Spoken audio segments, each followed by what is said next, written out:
నాకు చెప్పండి రా, ఏం చేయాలా? హత్యా ప్రయత్నం చేస్తే ముద్దు పెట్టాలా? అమ్మాయిల మీద దాడి చేస్తే ముద్దు పెట్టాలా? దండయ్యాలా? ఏం చేస్తారు పోలీసు వాళ్ళు? మీరు హత్యా ప్రయత్నాలు చేసుకుంటా మేము వైసీపీ అనగానే ఆ పిచ్చోడు వస్తున్నాడని చెప్పేసి పోలీసు వాళ్ళు గమ్ముగా ఉండాలా? ఇంకొక ఆయన అంబాటి రాంబాబు, ఆయన పొళ్ళు కొరికాడంట. పొళ్ళుట తిక్కనా కొడక, పొళ్ళు ఊడగొడతారా రే? ఏంద పొళ్ళు? పోలీసు వాళ్ళని చూసి ఏం చేస్తావా? ఏం చేస్తావు? మేమనేది ఒకటే, ఈ రోజుకైనా జగన్మోహన్ రెడ్డి బయటకు రావాలి. ఇంకా ఎన్ని రోజులు నీ కేసులు ట్రయల్కి వచ్చేదానికి, ఎన్ని రోజులు నీకు ఈ కేసులు జరుగుతాయి? ఇంకొక 5,000 రోజులు జరగద్దా? ఇప్పుడు 5,000 రోజులు జరిగినాయి, ఇంకా హౌ లాంగ్? ఈరోజు మేము ప్రశ్నిస్తున్నాం. ఇంకా ఎన్ని? 2,000 రోజుల, 3,000 రోజుల, 4,000 రోజుల, 10,000 రోజుల? ఎంతమంది హైకోర్టు జడ్జిలు మారారు? సుప్రీంకోర్టు జడ్జిలు ఎంతమంది మారారు ఈ 5,000 రోజుల్లో?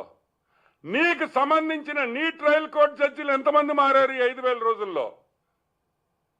ఏం జరుగుతుందని అడుగుతున్నాం. నువ్వు మొగోడువైతే రా, కోర్టుకు పో, ఏ వాయిదా అడగను, నాకొద్దు, వాయిదాలు వద్దు.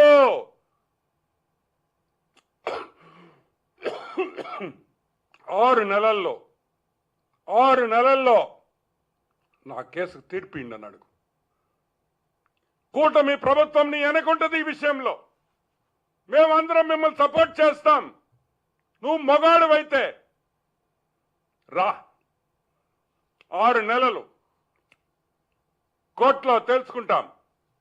6 నెలలు రోజు నేను కోర్టుకు వస్తా.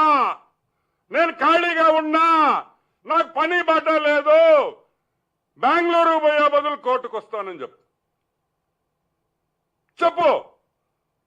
నాకు ఇంక ఈ కేసులు వద్దు, అటో ఇటో తేల్చండి అని చెప్పే దమ్ము, ధైర్యం నీకు కానీ ఆ కేసులో ఇన్వాల్వ్ అయిన ఎదవలకు అందరికీ ఎవరికైనా ఉందా అని నేను ప్రశ్నిస్తున్నా. లేదే, రారే, భయము. మళ్ళీ మీరు మా గురించి మాట్లాడతారు, మళ్ళీ మమ్మల్ని తిడతా ఉంటారు. కానీ మేమింటా కూర్చోవాలా? నో. ఈరోజు నేను చెప్తున్నా, చంద్రబాబు నాయుడు గారి గురించి కానీ లోకేష్ బాబు గురించి కానీ మాట్లాడే పని అయితే ఫస్ట్ నీ కేసులు తెగదింపు చేసుకొని రా, కోర్టుకు పో. దమ్మున్న మగాడి అంటావు కదా, పో కోర్టుకి.